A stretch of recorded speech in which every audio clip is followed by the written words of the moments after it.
नमस्कार दोस्तों, स्वागत है आपका आप ही के चैनल में। और मेंबर्स, उम्मीद है आपको लास्ट वीक के भी जो हमारी क्या कहते हैं सिलेक्शन थी उनसे फ़ायदा हुआ होगा। श्री राम पिस्टन, ये एक स्टॉक हमने चुना था, ये भी बढ़िया भागा है। डी मार्ट हमने एक सेलेक्ट किया था, ये भी बढ़िया भागा है। और एक तीसरा स्टॉक और था, उसने भी अच्छा रनअप दिया है। ठीक है, ये तीनों स्टॉक ने आपको बढ़िया लास्ट वीक में अच्छा पैसा बना के दिया होगा। वीडियो को भी मैंने पब्लिक कर दिया है आज, लास्ट वीक की थी।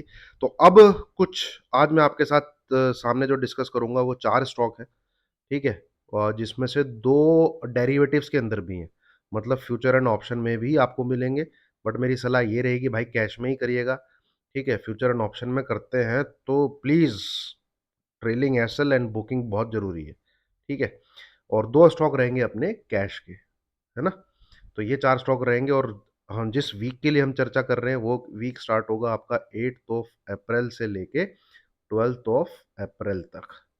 ठीक है, इन 5 दिन के लिए ये 4 स्टॉक रहेंगे और इस वीडियो को हम पब्लिक करेंगे नेक्स्ट वीकेंड में 13th और 14th को, ताकि लोग भी देख सकें किस प्रकार की हमारी स्टडी होती है, किस प्रकार से हम स्टॉक को सेलेक्ट करते हैं 5 डेज ट्रेडिंग के लिए। चलिए दोस्तों, ज़्यादा टाइम वेस्ट नहीं करते हैं मेंबर्स, और एक बार डिस्क्लेमर देख लेते हैं। इसको पढ़ना समझना बहुत ही मैंडेटरी है, अनिवार्य है।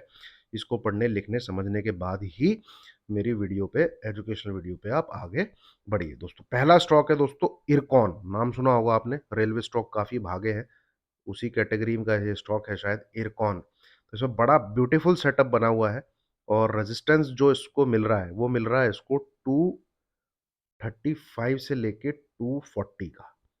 यहाँ पे भी देख सकते हैं, continuous continuous continuous continuous continuous. ठीक है, फिर एक नया लो बनाया, फिर कंटिन्यूस इसी इसी उस पे आ गया 235 से 240। तो ये जो रेंज है 235 से लेके 240 की, इस पे ये पिछले क्या कहते हैं जैन मंथ से लेके, और अभी अप्रैल स्टार्ट हो गया है, 3 मंथ इसने ट्राई किया है कि मैं इस 5 पॉइंट के दायरे को पार कर सकूं, इस रेंज को क्रॉस कर सकूं। बट भैया हुआ नहीं इससे अब तक। तो इस पे हमको नजर बना के रखनी है, ऐसा नहीं है कि यहीं पे बाय कर लेना है। अभी इसका जो करंट प्राइस है वो 235 है। ठीक है, तो जो रिस्की ट्रेडर है, जो रिस्क ले सकता है, वो इसको 237 से जब ये क्रॉस करे, जो ये फर्स्ट वाली लाइन मैंने डाली है ये 237 की डाली है, जो फर्स्ट वाली इस लेवल को क्रॉस करे तो आप बाई कीजिए। ठीक है, और जो थोड़ा सेफ रह के ट्रेड करना चाहता है वो 240 को क्रॉस करने दीजिए तो आप बाई कीजिए। ठीक है, ऐसा होने पे तो आपका एसएल क्या रहेगा? आपका एसएल रहेगा एनी सिंगल क्लोज, क्लोज बोल रहा हूं मैं, नंबर नहीं बोल रहा हूं। एनी सिंगल क्लोज बिलो 235, ये आपका एसएल रहेगा। ठीक है, एक मिनट, मैं गलत तो नहीं बोल रहा हूँ? सॉरी दोस्तों, sorry sorry sorry sorry sorry, SL ये नहीं रहेगा भाई। एसएल रहेगा आपका ये 230। नीचे का आ रहा है 230। ठीक है, 200, क्योंकि लास्ट 4 दिन से इसने इसको बचाया है, 230 के नीचे क्लोज नहीं किया। तो ये एसएल रहेगा। और जो टारगेट है, पोजिशनल बेसिस सिर्फ 5 दिन का ना लेके आप चले। ठीक है, तो 270 से लेके 280 तक के टारगेट है। ये एक स्विंग ट्रेड हो जाएगा आपके लिए, जिसको आप 10 से 15 दिन रख सकते हैं। ठीक है, तो रिस्क इतना है, रिवॉर्ड आपके सामने है। रिवॉर्ड आपका बन रहा है कम से कम 15 से 20% का। रिस्क बन रहा है आपका 3 से 4% का। ठीक है, क्योंकि 223, हाँ ठीक है, लगभग 15 से 20% का आपका रिवॉर्ड बन रहा है। रिस्क मात्र छोटा सा बन रहा है, तो इसको कैश में ट्रेड कर सकते हैं, कोई ज़्यादा नुकसान नहीं होगा। 15,000 लगा दीजिए, 20,000 लगा दीजिए, 230 के नीचे क्लोज करता है निकल जाइए। बट अगर इसने ये जोन पार कर लिया तो मुझे नहीं लगता कि ये रुकेगा।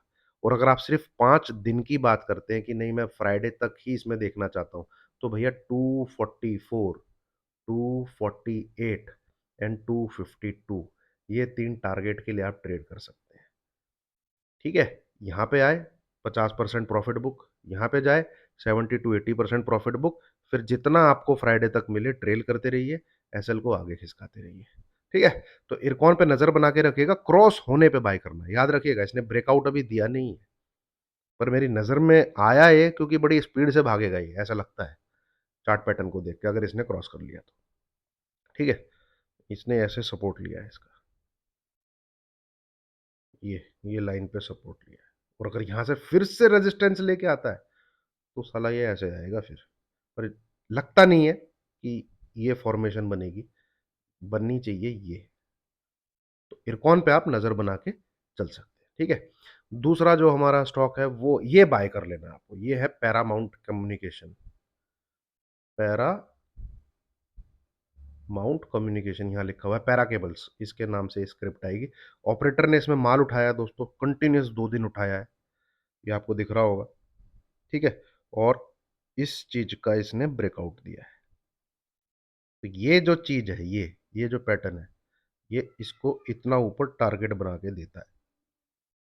देखिए मैं आपको बताता हूं, यहां आप जाएंगे तो कहाँ है वो, हाँ ये रहा, आर्क आता है ना, आर्क।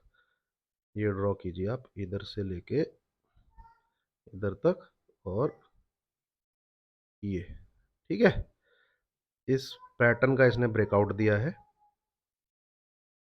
ये रहा। तो अभी फिलहाल इसकी क्या सीएमपी है, करंट मार्केट प्राइस क्या है इसका, वो है 87, एंड एसएल रहेगा इसका इस इस नेकलाइन के नीचे की बिलो की क्लोजिंग। ठीक है, ये रहेगी आपकी 82 के आसपास, 82 बिलो क्लोजिंग आपका एसएल है। और ये कितना बनता है, ये देख लीजिए आप, ये बनता है, ये आ रहा है 64, और 84 से तो 104, 104 तक के स्विंग के टारगेट हैं इसके, 104 तक के स्विंग के टारगेट। ठीक है, और आप अगर 5 दिन की पूछें तो मुझे लगता है कि इसमें ये तो अचीव हो जाना चाहिए भाई, फ्राइडे तक ही इतना तो अचीव हो जाना चाहिए।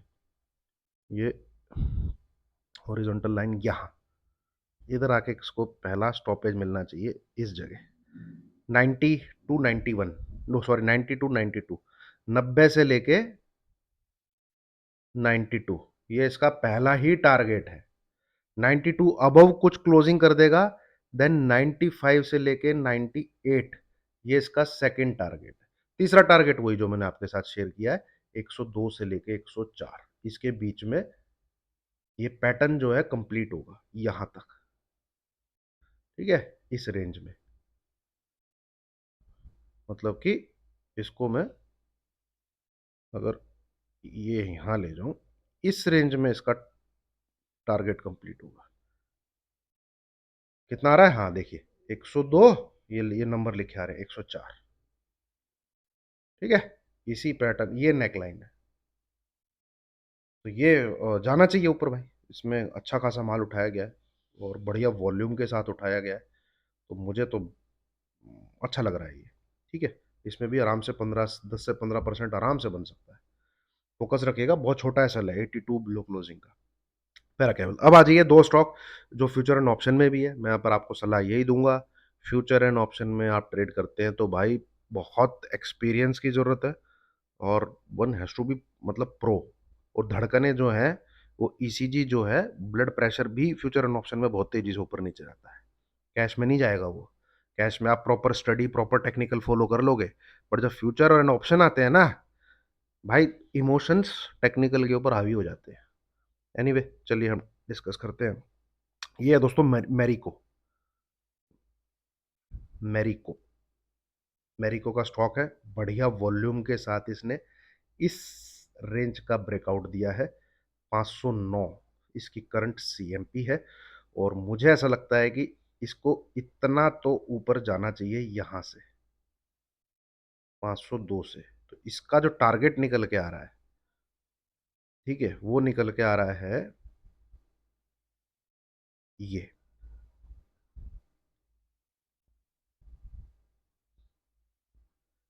520, मतलब स्टॉपेज ही यहां पे निकल के आ रहा है 518 से लेके 520, ये मिनिमम टारगेट इसका मुझे दिखता है। ठीक है, 520 के ऊपर कोई क्लोजिंग आ गई, क्योंकि यहाँ काफी अच्छी वॉल्यूम के साथ बाइंग है, तो फिर ये दिखेगा आपको 530, 530। ठीक है, तो इस पे नजर बना के रखिए। 502 ये आपका एसएल रहेगा। ये ब्रेक हो जाता है नीचे की तरफ तो ये एसएल रहेगा। टारगेट इतने बनते हैं। ठीक है, अब आता है लास्ट स्टॉक, आज का आखिरी स्टॉक, इस वीडियो का आखिरी स्टॉक, वो है दोस्तों आईसीआई बैंक। आईसीआई बैंक है तो रेंज में, बट जिस प्रकार से बैंक निफ्टी जो दिख रहा है, तो मुझे लगता है कि अब ये उड़ने वाला है। देखिए, हमने एचडीएफसी बैंक को भी बहुत पहले पकड़ा। एचडीएफसी बैंक की तो अब ब्रेकआउट की टीवी पे कॉल इधर उधर आपको दिख रही होंगी। एचडीएफसी बैंक 1452 के ऊपर आपको मैंने ट्रेड दिया था, टेलीग्राम पे पड़ा हुआ है। ठीक है, देख सकते हैं आप जाके, ये देखिए, ये है टेलीग्राम। 14 दिखाता हूँ, ये एक्सेल का भी ट्रेड दिया फिर मैंने अभी, और टूटा भी है नीचे की तरफ। ये रहा। ठीक है, ये अपडेट थी। HDFC Bank CMP 1490 operator are getting activated in this after a long time of 3 months. If it remain above 1480, 1520, 1535, 1550 दिखा कि नहीं दिखा। ठीक है, और इससे पहले भी ये आपको मैंने दिखाया है। ये रहा, ये देखिए, HDFC Bank above 1452, support 1441, expected level 1460, 1417, 1480। तो प्रॉपर ट्रैक किया है। तो अब ऐसा ही कुछ मुझे जो है यहाँ पे आईसीआई बैंक में नजर आता है, क्योंकि आप दिन काउंट करिए, चलिए, 1 2 3 4 5 6 7 8 9 10 11 12 13 14 15 16 17 18 19 20 21 22 और जबकि एक मंथ के ट्रेडिंग सेशन में होली होली ये जो निकाल निकूल के ये भैया फेब मंथ से फंसा हुआ है और अप्रैल आ गया है। ठीक है, और मुझे इसमें एक्यूमुलेशन ही नजर आता है। रेड कैंडल तो दो या तीन ही है, रेड कैंडल तो दो या तीन ही है, पर इसमें ट्रेड कैसे करना है? Question is this. देखिए, अगर ये 1105 इस लेवल को क्रॉस करता है, ठीक है, 1105, एसएल क्या रहेगा? 1098। सिंपल, बहुत ही छोटा एसएल दे रहा हूं। टारगेट कितने हैं? ये जाएगा, एक तो ये छप्पड़ फाड़ के निकल रहा है, इतना कंजस्टेड एरिया। देखिए, ट्रैफिक जैम में क्या होता है? ट्रैफिक जैम में ये गाड़ी फंसी हुई, ये गाड़ी फंसी हुई, ये गाड़ी फंसी हुई, ये गाड़ी फंसी हुई, ये गाड़ी फंसी हुई, ये गाड़ी, पर जो निकल जाती है आगे, सड़क खाली होती है, वो साला इतनी स्पीड से भागता है सड़क खाली में। सेम इस प्रकार से होता है, जितना फंस के निकलेगा, जितना टाइम बिता के निकलेगा, टारगेट उतनी तेजी से आता है। स्पेशली बैंकिंग सेक्टर में, स्पेशली बैंकिंग सेक्टर में। तो अगर ये 1105 को क्रॉस कर देता है, don't miss target. 1125, 1140, 1150 plus with in 10 days. 10 days भी मैं बहुत ऊपर का लेके चल रहा हूं, 5-6 दिन में ना दिखा दे। अगर निकलता है 1105 के ऊपर, तो ये है दोस्तों चार स्टॉक जिन पे आपको नजर बना के रखनी है, 8 अप्रैल से लेके 12 अप्रैल तक के बीच में। और ये जो वीडियो मैं आज बना रहा हूं, आज डेट है आपकी 6 अप्रैल। ठीक है, चलिए, उम्मीद है वीडियो आपको अच्छी लगेगी और इसको हम पब्लिक कर देंगे नेक्स्ट वीकेंड पे। Thank you very much.